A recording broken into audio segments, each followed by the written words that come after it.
In this section, we will talk about one of the most influential events in the history of Christianity, the Reformation.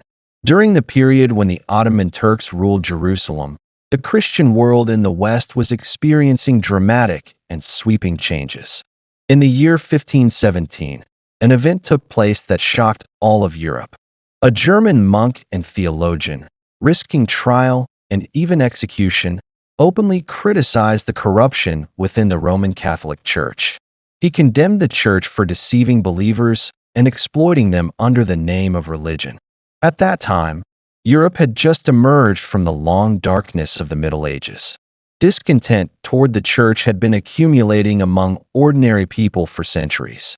The Catholic Church, in order to raise funds, even sold indulgences, claiming that by purchasing them, one could reduce sin or shorten one's time in purgatory.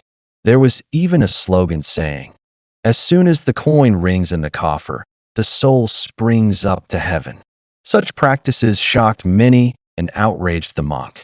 He declared that God exists only in the Scriptures, and that people do not need priests or any ritual to approach God. These statements, considered blasphemous at the time, spread like sparks falling onto dry grass and ignited a powerful response throughout Europe. In truth, many people had long harbored doubts but were afraid to voice them, much like the tale of the emperor's new clothes. This monk was Martin Luther. And of course, he is not the same person as the later American civil rights leader Martin Luther King. As Luther's ideas spread rapidly, a new Christian denomination gradually emerged, what we now call Protestantism. Open book the power of the printing press.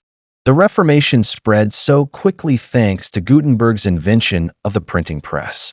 Previously, only priests could read and interpret the Bible.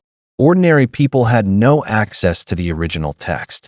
But the printing press made it possible to mass-produce Bibles, giving many people the chance to read it themselves for the first time, without relying on priests to tell them what God said. Martin Luther brought two revolutionary changes. People do not need priests as intermediaries between themselves and God. Everyone can read and interpret the Bible directly. This triggered the second great split within Christianity, leading to the rise of Lutherans, Reformed churches, Calvinists, and other Protestant branches. Pushpin the two great schisms in Christianity. A quick review to avoid confusion. Let's briefly recap. The first schism, 1054. After the division of the Roman Empire, tensions between the Eastern and Western churches intensified, eventually splitting Christianity into Catholicism, centered in Rome and Vatican City; Eastern Orthodoxy, initially centered in Constantinople, later spreading to Russia and beyond. Their rituals, traditions, and theology differ greatly, including even the way they make the sign of the cross. The second schism, 16th century. Following Martin Luther's Reformation, Protestantism emerged. Thus, in its broadest sense, Christianity includes Catholicism, Eastern Orthodoxy, Protestantism. But in China, Christianity, in everyday language, usually refers specifically to Protestantism, hence the one term, two meanings situation. Cloud Protestants' journey to America. In 1620, a group of Protestant Puritans who had been persecuted in Europe sailed to America aboard the Mayflower. On the very day they set foot on the continent, they swore to build this land into a new Jerusalem. This shows that no matter how doctrines change, Jerusalem has always held a sacred place in the hearts of all Christians. Sparkles Jerusalem in the 17th century. By this time, Jerusalem had become religiously and ethnically diverse.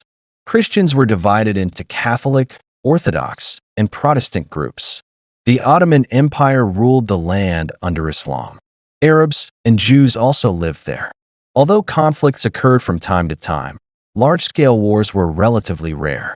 With the mingling of different faiths and peoples, the Holy City became increasingly complex and increasingly vibrant. In the next section, we will continue with the dramatic historical episode, the story of Napoleon and Bluebeard Pasha.